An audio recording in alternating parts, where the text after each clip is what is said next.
आमर प्रिय नेता नवीन बाबू जहाँ मन भितर संकल्प थाए मु ओडिशार लोकों पई काम करी एवं मुख्यमंत्रीत्व भाव में ओडिशा रे जो परि भाव में लोकंकर विकास पई काम करिसंती सारा देश पई ता उदाहरण आज विरोधी दल नेता भाव में जेतेबेले चाषी मानकर हक चाषी माने पाई पारु नांती सेतेबेले नवीन बाबू आह्वान क्रमे बिजु जनता दल सारा ओडिशार प्रत्येक जिले रे आज चाषी राजरास्ता को ओल्लैछि बिजु जनता दल चाषी मान हक पई आमे लड़ाई करुछु चाषी मानकर जो धान से धान सबू उठे नि जाऊ ता आमर दाबी कटनी छटनी बंद हो ता आमर दाबी केंद्र सरकार वर्तमान जो आरंभ करचंदी गोटे प्रयास आरंभ करचंदी कि आउ बोनस दिया जीव नाही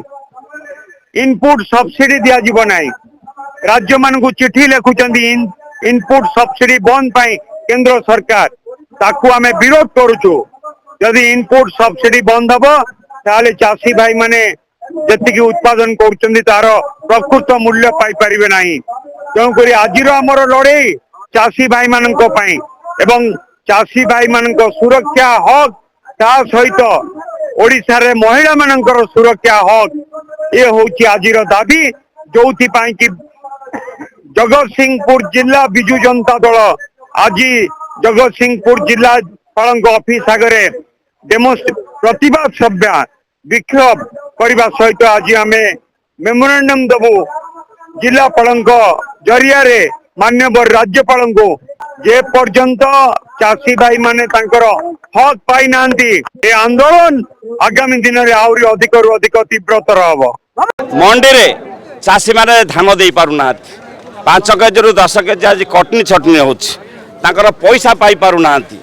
एवं ता सहित आईन श्रृंखलार घोर अवनति दिन दीपर नारी निर्यातना एवं यही सब प्रतिवाद रे आज नवीन बाबू को आह्वान देइछंती प्रत्येक जिला स्तर में आज चाषी समावेश हम एवं आम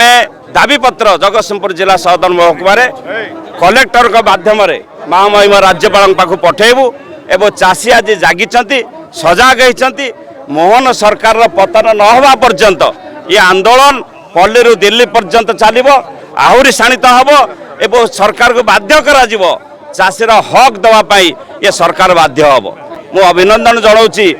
ये जिलावासी की ये आंदोलन का आज साकार करिसेंती एवं हजार हजार संख्यार ये खरा को न मानी समस्त आसी हक पाई लड़ाई करने।